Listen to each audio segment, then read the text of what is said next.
ഇവിടൊക്കെ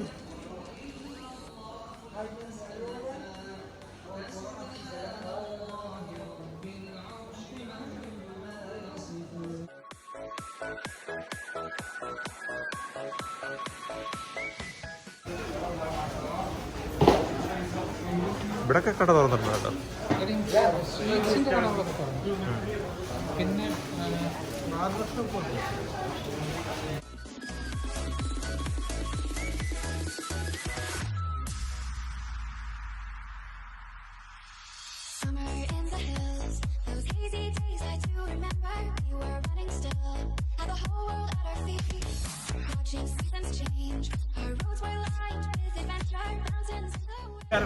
കൈപ്പൻ്റെ ഏറ്റവും പുതിയ ബ്ലോഗിലേക്ക് എല്ലാവർക്കും സ്വാഗതം.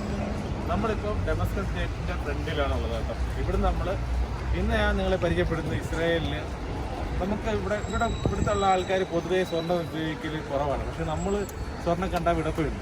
അപ്പോൾ നമുക്ക് ജെറുസലേമിലുള്ള കുറേ ആൾക്കാർക്ക് അറിയാമായിരിക്കും. പക്ഷേ മറ്റുള്ള സ്ഥലങ്ങളിലുള്ള ആൾക്കാർക്ക് ഈ സ്വർണം കിട്ടുന്ന സ്ഥലം എവിടെയാണെന്ന് അറിയത്തില്ല ജെറുസലേം. അപ്പോൾ നമുക്ക് ചെയ്യേണ്ടതെന്ന് പറഞ്ഞു കഴിഞ്ഞാൽ അതിൻ്റെ വഴി ഞാൻ കാണിക്കുന്നുണ്ട്. ഞാൻ അവിടുന്ന് വരുന്നത് നമ്മുടെ പള്ളിയിൽ നിന്ന് ഇറങ്ങി ഡെമസ്കസ് ഗേറ്റിലോട്ട് വരുന്ന വഴിയിലാണ് ഞാൻ കാണിക്കുന്നത്. അപ്പോൾ ആദ്യം ആ വീഡിയോ കാണുക. അവിടുന്ന് വരുന്ന വഴി പള്ളിയിൽ നിന്ന് ഇറങ്ങുന്ന രീതിയിലാണ് ഞാൻ കാണിച്ചേക്കുന്നത്, എങ്ങനെ ഇവിടെ വന്ന് വയ്ക്കുന്നത്. പിന്നെ ഇതിനിടയ്ക്കുള്ളതെല്ലാം നമുക്ക് രാകേഷ് പറഞ്ഞു തരും. ഇതിനകത്തുള്ള ഇവിടെ സ്വർണം മേടിച്ചാലുള്ള ഗുണങ്ങളോ അല്ലെങ്കിൽ എങ്ങനെ മേടിക്കാൻ പറ്റും, നമുക്ക് ഇൻസ്റ്റാൾമെൻറ്റിനൊക്കെ മേടിക്കാൻ പറ്റില്ല, അതെങ്ങനെയാണെന്നുള്ളതൊക്കെ രാകേഷ് പറഞ്ഞു തരും കേട്ടോ. അപ്പോൾ നമുക്ക് പള്ളിയിൽ താഴോട്ടുള്ള ആ വഴി കാണാം, സ്വർണ്ണക്കട കാണാം. ഇസ്രായേലിലും സ്വർണ്ണക്കടയുണ്ട്. അപ്പോൾ നമുക്ക് മന്ദം മുന്നോട്ടങ്ങ് ചരിച്ചേക്കാം. നമ്മൾ ഹോളി സെപ്പൽക്കർ ചർച്ചിൽ നിന്ന്, അതായത് ആ ജെറുസലേം പള്ളിയിൽ നിന്ന് ഇവിടുന്ന് ഇങ്ങോട്ട് വരുമ്പം പുറത്തോട്ട് പോകാൻ 2 കവാടമുണ്ട്. ഒരു ചെറിയ കവാടമുണ്ട്, അതുവഴി ഇറങ്ങി സ്ട്രെയിറ്റ് ആയിട്ട് വരണം. സ്ട്രെയിറ്റ് ആയിട്ട് വന്നിട്ട് ഇവിടുന്ന് ലെഫ്റ്റ് തിരിഞ്ഞ് പോകണം കേട്ടോ. മുകളിലോട്ട് സ്റ്റെപ്പ് കിടക്കുന്ന വഴി കയറി പോകരുത്, തെറ്റിപ്പോകും. താഴോട്ട് കിടക്കുന്ന ഈ ചെറിയ കവാടത്തിലോട്ട് വന്നു കഴിഞ്ഞാൽ ഇവിടുന്ന് ലെഫ്റ്റ് തിരിയണം. കണ്ടോ, അതിൻ്റെ ഫ്രണ്ടിലൊരു ബാഗ് കടയൊക്കെ ഉണ്ടോ. നമുക്ക് ഇവിടെ അത്യാവശ്യം ക്വാളിറ്റിയുള്ള ബാഗുകളൊക്കെ ഇട്ട് റേറ്റ് കുറവാണ്. പക്ഷേ നമ്മുടെ നാട്ടിലോട്ടൊക്കെ പോകുമ്പം ഫ്ലൈറ്റും 2-3 കയറേണ്ടത് കൊണ്ട് ഈ അവിടെ ചെല്ലുമ്പോഴത്തേനെ പൊളിഞ്ഞ് പോകാനൊക്കെ ചാൻസ് ഉണ്ട് കേട്ടോ. ഇവിടെ നമ്മൾ ലെഫ്റ്റ് തിരിയണം. ഇത് കണ്ടോ, നമ്മുടെ ഒരു രാകേഷ് ബ്രോയെ ഇവിടെ പരിചയമുള്ള ഒരു മിഠായി കടക്കാരനാണ്, ചോക്ലേറ്റ് കടക്കാരൻ. ഇവിടെ 20 ഷെക്കലിനൊക്കെ മിഠായി കിട്ടും കിലോയ്ക്ക്. ഇപ്പോഴത്തെ സീസണിൽ രാകേഷ് ബ്രോ പറയുന്നത് ഒരു കിലോയ്ക്ക് ചിലപ്പോൾ 10 ഷെക്കലിന് കിട്ടും. കാരണം അവസ്ഥ ഏതാണ്, കച്ചവടം ഇല്ല, ആൾക്കാരില്ല. പണ്ടൊക്കെ നമ്മൾ ഈ വഴി കൂടെ ഒക്കെ പോവുകയാണെങ്കിൽ 5 മിനിറ്റ് പോകേണ്ട സ്ഥലത്ത് നമ്മൾ നോർമലി ഈ സൈഡിൽ കൂടെ ഒക്കെ നടക്കുകയാണെന്നുണ്ടെങ്കിൽ 5 മിനിറ്റ് കൊണ്ട് നമുക്ക് പുറത്തിറങ്ങാൻ പറ്റും, 5 അല്ലെങ്കിൽ ഒരു 10 മിനിറ്റിനകത്ത്.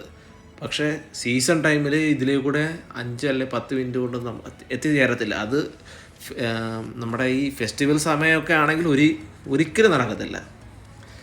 പല കടകളും ഇപ്പോൾ അടഞ്ഞു കിടക്കുകയാണ്, കാണാൻ കഴിയും. അതുപോലെ തന്നെ നമ്മുടെ സ്വർണ്ണക്കട തുറന്നോ ഉണ്ടോ ഇല്ലയോ എന്നുള്ളത് അങ്ങോട്ട് പോകുമ്പോൾ അറിയാം. പല കടകളും അടഞ്ഞു കിടക്കുന്ന നമുക്ക് കാണാം.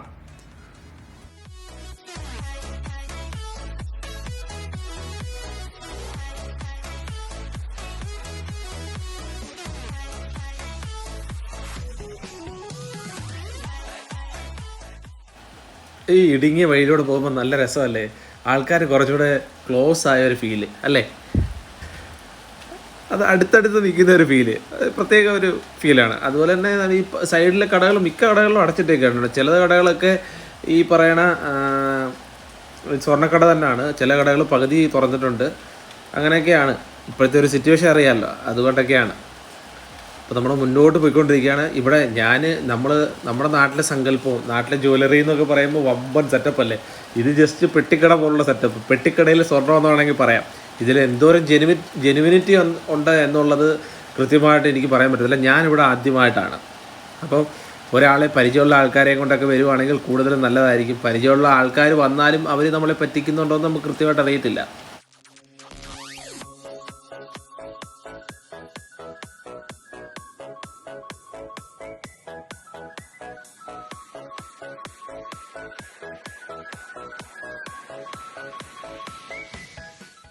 അങ്ങനെ നമ്മൾ നടന്ന് ഒരു സ്വർണ്ണക്കടയുടെ ഫ്രണ്ടിലെത്തി കേട്ടോ. ഇതൊരു കൽക്കട്ടക്കാരൻ്റെ സ്വർണ്ണക്കടയാണ്. കൽക്കട്ടയിൽ നിന്ന് ഇവിടെ വന്ന് കുടിയേറിപ്പാർത്ത ഒരു വ്യക്തിയുടെ സ്വർണ്ണക്കടയാണ്.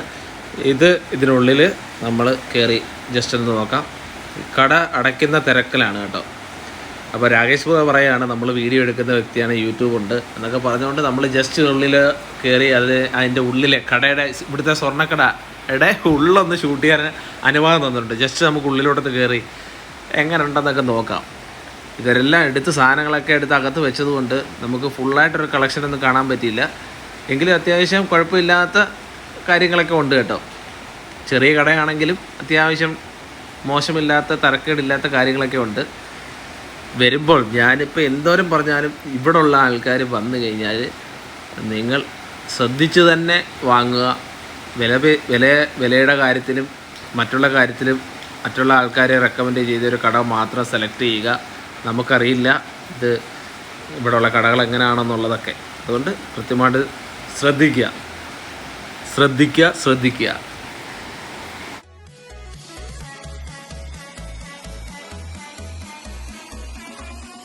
What's your name? Your name? Zaid. What is the address of this place? Kaluthi.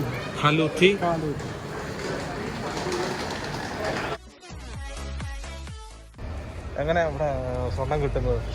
സ്വർണ്ണം നമ്മൾ സെലക്ട് ചെയ്യണം. നമുക്ക് ഇഷ്ടപ്പെട്ട സാധനം, അതായത് നമ്മളിപ്പോൾ വന്ന് കണ്ടിട്ട് എല്ലാ അളവ് എല്ലാം പറഞ്ഞ് റേറ്റ് എല്ലാം പറഞ്ഞ് ഉറപ്പിച്ച് വെച്ച് എന്നിട്ട് നമ്മൾ കയ്യിലുള്ള ആദ്യത്തെ എമൗണ്ട് കൊടുക്കും. എത്രയാണെന്ന് വെച്ചാൽ കൊടുത്ത് അന്നേരം നമുക്ക് സ്വർണ്ണം തരും ഇല്ല. എന്നിട്ട് നമുക്ക് പിന്നെ കിട്ടും. പിന്നെ 4 മാസമായിരിക്കും അവർ പറയാനേ. 4 മാസം തൊട്ട് 5 മാസം വരെ നമുക്ക് വെയിറ്റ് ചെയ്യും. ഓരോ ആഴ്ച അല്ലെങ്കിൽ ഓരോ മാസം നമ്മുടെ ഉള്ളത് കൊണ്ട് കൊടുത്ത് നമുക്ക് വാങ്ങിക്കും. അതായത് ഇൻസ്റ്റാൾമെന്റ് കണക്ക് തന്നെ എപ്പോൾ കൊടുത്ത് തീർക്കുന്നു അപ്പോൾ നമുക്ക് നമ്മുടെ നാട്ടിലെ കൂട്ട് തന്നെ നമ്മൾ ഇപ്പോഴത്തെ ഗ്രാമിന്റെ വിലക്കാണോ അപ്പോഴും നമുക്ക് തരുന്നത്? അതോ അപ്പോൾ വില കൂടി അന്ന് എടുക്കുന്ന ആ റേറ്റാണ്. അതായത് നമ്മൾ ഇന്ന് കണ്ടിട്ടല്ലേ സാധനം വാങ്ങിക്കുന്നത്. ഇന്ന് കണ്ട് റേറ്റ് ഫിക്സ് ചെയ്യുക. ആ റേറ്റ് ആണ് അന്നും. നമ്മൾ സാധാരണ ഇവിടെ എത്ര ക്യാരറ്റിന്റെ സ്വർണ്ണമാണ് ഇവിടെ എടുക്കുന്നത്? ഇവിടെ 20, നാട്ടിലെത്താൻ 21. അപ്പൊ ഇവിടുത്തെ 21 വ്യത്യാസമുണ്ട്. നാട്ടിൽ 22 ആണ്. നാട്ടിലെ ഗോൾഡും കിട്ടും ഇവിടെ. ദുബായ് ഗോൾഡും എല്ലാം ഉണ്ട്. ഈ കടകളിൽ കിട്ടും. എല്ലാ കടകളിലും. പക്ഷെ കളക്ഷൻ കുറവാണെന്ന് തോന്നുന്നു. പക്ഷെ നമുക്ക് എല്ലാ സാധനം നിനക്ക് ഇപ്പൊ ഈ കൊറോണയുടെ ആയതുകൊണ്ട് നമുക്ക് വേറെ കാണാൻ പറ്റാത്ത കടകൾ ഒരുപാടുണ്ട്. ഒരുപാട് കടകളുണ്ട്. ഇതാണ് അതുകൊണ്ട് എല്ലാവരും ഇവിടെ നിന്ന് വാങ്ങിക്കുന്നത്. കാരണം എന്താ പറയുന്നത്, ഒരുമിച്ചുള്ള എമൗണ്ട് പോകത്തുമില്ല. ആഴ്ച കൊടുത്താൽ മാസത്തിലോ കൊടുത്തിട്ട് ഈ സാധനം വാങ്ങിക്കും. അപ്പം മലയാളികൾ പല ആൾക്കാർക്കും അറിയത്തില്ല ഇവിടെ ഇത് എവിടെയാണെന്നുള്ളത്. എനിക്കറിയത്തില്ല സത്യം പറഞ്ഞാൽ, ഇപ്പോഴാണ് കണ്ടുപിടിച്ച്. പക്ഷെ പലപ്പോഴും ഇതുവഴി പോയിട്ടുണ്ട്. ഇൻസ്റ്റാൾമെന്റ് അല്ല ഇപ്പൊ ഇവിടെ എല്ലാവരും വാങ്ങിക്കുന്നത് അങ്ങനെ, എല്ലാവരും ജോലി. കാരണം അപ്പോൾ ഓരോ മാസം സാലറിന്ന് അപ്പൊ നമ്മൾ പാസ്പോർട്ട് എന്തെങ്കിലും ഒന്നും കൊടുക്കണ്ട വന്ന് പിന്നെ നമ്മളെങ്ങനെ ഇവർ തിരിച്ചു വരുമ്പോൾ അറിയുന്നു?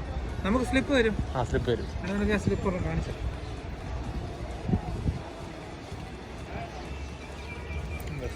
സാൻഡ് ചെയ്ത് തരും.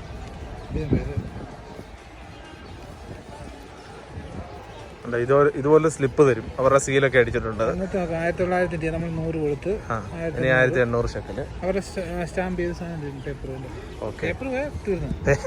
പൈസ പോയി. അതുകൊണ്ട് പേപ്പർ കളയായിരിക്കും ശ്രദ്ധിക്കുക കേട്ടോ. അപ്പൊ ഇങ്ങനെയൊക്കെയാണ് ഇവിടെ സ്വർണം മേടിക്കുന്നത്. നല്ല നമുക്ക് വിശ്വസിക്കാം. നാട്ടിൽ പോയിട്ട് കൊടുത്തിട്ടുണ്ട്. മാറ്റി ഒരു 1000 രൂപയുടെ ഡിഫറൻസ് വരും. അപ്പൊ താങ്ക് യു. പിന്നെ അഡ്രസ് നമ്മൾ ഈ പള്ളിയിൽ നിന്ന് പോകുന്നത് ഡമസ്കസ് ഗേറ്റിൽ നിന്ന് നേരെ പള്ളിയിലോട്ട് പോകുന്ന വഴി ലെഫ്റ്റും റൈറ്റും കാണുന്ന എല്ലാ കടകളിലും ഈ ഓപ്ഷൻ ഉണ്ട്. അപ്പോൾ നമുക്ക് മുമ്പേ ആരെങ്കിലും പരിചയം വല്ലതും വേണോ? അങ്ങനെയൊന്നുമില്ല. നമുക്ക് ഇഷ്ടപ്പെട്ട പരിചയക്കാരുണ്ടെങ്കിൽ കുറച്ചുകൂടെ നല്ല റേറ്റ് കുറച്ച് തരും. ഇപ്പൊ നമ്മൾ നാട്ടിൽ നിന്ന് മേടിക്കുന്നതിനേക്കാളും വില കുറവാണോ ഇവിടെ? ടാക്സ് ഞാൻ കേട്ടിട്ടുണ്ട്. ടാക്സിന് എന്തോ വ്യത്യാസം ഉണ്ടെന്ന്. രണ്ടിനകത്തും കുറെയൊക്കെ വ്യത്യാസം വരും. കാരണം ഇതിപ്പോ ഒരുമിച്ച് കൊടുക്കുന്നില്ലല്ലോ. നമ്മൾ ഒറ്റ എമൗണ്ട് കൊടുത്ത് വാങ്ങിക്കാത്തതുകൊണ്ടും 100-200 വെച്ചല്ല നമ്മൾ വാങ്ങിക്കുന്നത്. ബെനിഫിറ്റ്സ് ഉണ്ട്. അപ്പോൾ നിങ്ങൾ കേട്ടല്ലോ ഇൻസ്റ്റാൾമെന്റ് എങ്ങനെയാണ് ഇവിടെ സ്വർണം വാങ്ങുന്നത്. കട കണ്ടു. അപ്പം ഇത് ഇവിടെയുള്ള ഇനി അറിയാത്ത ഞാനിത് മെയിനായിട്ട് ചെയ്ത് ഇസ്രായേലിലുള്ള കൂട്ടുകാർക്ക് വേണ്ടിയാണ് കേട്ടോ. അപ്പം ഇസ്രായേലിലുള്ള കൂട്ടുകാർ മാക്സിമം മറ്റുള്ള കൂട്ടുകാർക്ക് വേണ്ടി ഷെയർ ചെയ്ത് കൊടുക്കുക. ഇനി ആരെങ്കിലും ജെറുസലേമിൽ എന്തെങ്കിലുമൊക്കെ വരുന്നുണ്ടെങ്കിൽ ഇവിടുന്ന് അങ്ങോട്ട് പോകണം കേട്ടോ. ഡമസ്കസ് ഗേറ്റിൽ നിന്ന് അവിടുന്ന് വരുവാണെങ്കിൽ ഇവിടുന്ന് അങ്ങോട്ട് പോകണം. സ്വർണ്ണക്കടയിലോട്ടും പള്ളിയിലോട്ടും പോകുന്നത്. ഇവിടുന്ന് മുകളിലോട്ട് പോകരുത്. ഇവിടെ 2 വഴിയുണ്ട്. റൈറ്റ് കിടക്കുന്ന വഴിയിലോട്ട് പോകണം. താഴോട്ട് ഇറങ്ങി വരുമ്പം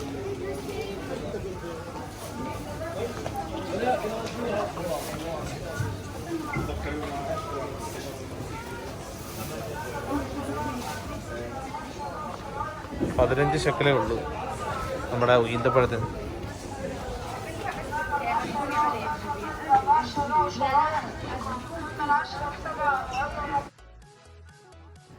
നമ്മൾ കണ്ടതിൽ മിക്കതും അറബികളുടെ കടയാണ് കേട്ടോ. അറബികളുടെ സ്വർണ്ണക്കടകളാണ്. സ്വർണ്ണം നമ്മുടെ നാട്ടിലെ മറ്റേ തട്ടാന്മാരുടെ കടയൊക്കെ ഇല്ലേ, അതുപോലെ തന്നെ ചെറിയ കടകളിൽ സ്വർണ്ണം വിൽക്കുന്ന സെറ്റപ്പാണ്.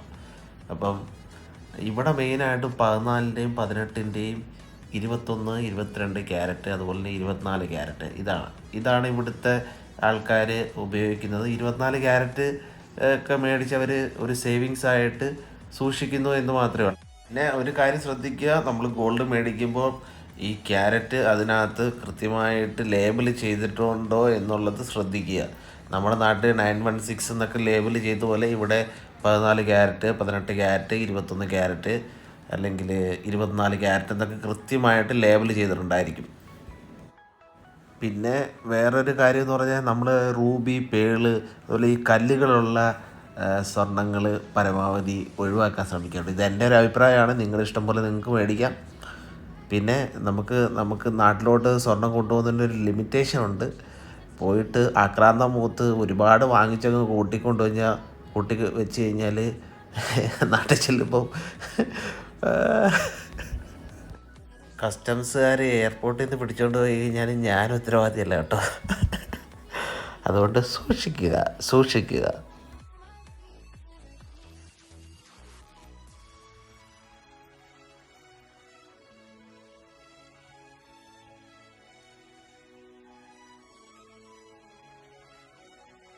ഇനി ആരെങ്കിലും ജെറുസലേമിലൊക്കെ എന്തെങ്കിലുമൊക്കെ വരുന്നുണ്ടെങ്കിൽ കടയിൽ പോവുക, സ്വർണം മേടിക്കേണ്ടവർക്ക് നൈസായിട്ട് പോകും. ഒരു സേവിങ്സ് ആയിക്കോട്ടെ. ഇവിടെ ഉള്ള പൊതുവേ ഇസ്രായേലീസ് ഇവർ സ്വർണ്ണം അങ്ങനെ വലുതായിട്ട് ഉപയോഗിക്കത്തില്ല. നമ്മുടെ കൂട്ട് ആ ഒരു ഭ്രമമില്ല. എങ്കിലും അവർ സേവിങ്സിന് വേണ്ടി ഉപയോഗിക്കാറുണ്ട് 24 ക്യാരറ്റിൻ്റെയൊക്കെ. പക്ഷേ നമ്മുടെ കൂട്ട് തന്നെ ഒരുപാട് നമ്മുടെ കൂട്ട് 5-6 മാലയും വളയും ഒക്കെ ഇട്ടുകൊണ്ട് നടക്കത്തില്ല.